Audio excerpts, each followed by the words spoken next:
Muslim countries, perhaps no nation on earth is more committed to accepting foreign migrants and refugees than Sweden. 2016 alone, the country accepted more than 160,000 asylum seekers, despite having a population of less than 10 million people. Only 500 of these migrants were able to get jobs in Sweden. But if these arrivals aren't able to work, they're at least able to commit crimes, quite a few of them, in fact. Ami Horowitz is a filmmaker. He went to Sweden to chronicle its refugee experience.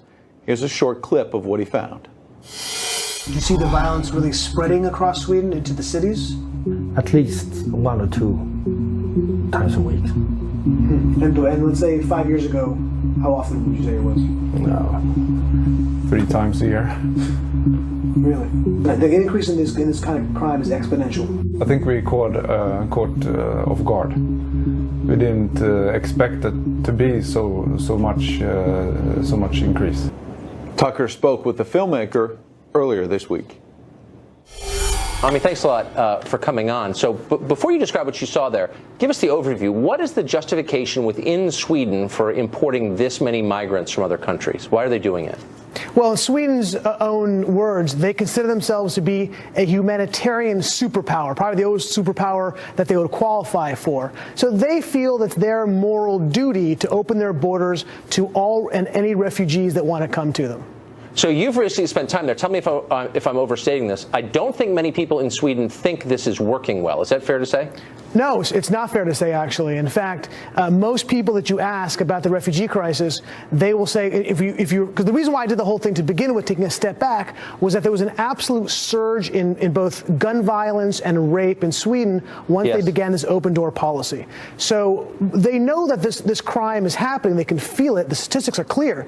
But they would refer to what is the root cause behind it and say, oh, it's just more, it happened to be more violence. It's men who are raping people, not the refugees. They'll make excuses for it.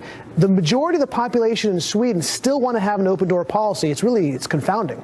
Huh, that's remarkable. Now, the statistics on the crime rise that you just referred to, there have been reports in the American press that those statistics are either closely held by the Swedish authorities or they've been manipulated by the Swedish authorities to downplay the role of migrants in those crimes. Is that true?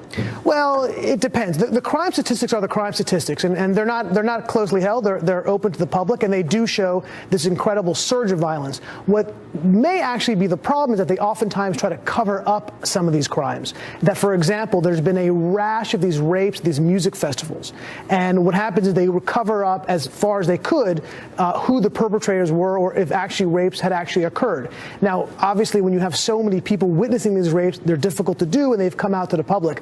But I think that's kind of what they're referring to, that the government has gone out of its way to try to cover up some of these problems. That is grotesque. So to the job numbers, we had in the intro something like 160,000 asylum seekers, only 500 wound up working in Sweden. That leaves a lot of unemployed people. What are they doing and how are they living? Oh, they live great, Tucker. I mean, it's one of the most generous, financial programs that they have in terms of the amount of money they're giving to them, the housing benefits they get, the education benefits they get, the cash benefits they get. So they have these, and what they really become are no-go zones. These are areas that cops won't even enter because it's too dangerous for them. This is the policy of the National Police Authority in Sweden. So they live in these enclaves, which, by the way, are lovely. They're leafy neighborhoods. They're beautiful apartments.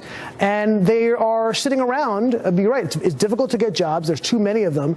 But they have tremendous benefits there, which is why so many of these migrants are going to Sweden to begin with. Now, we know that the masochism of the West really knows no bounds at all. So I believe you when you say that it's not often people say out loud, I'm dissatisfied with this arrangement. I know Swedes, though, who at least in private will say this is a disaster.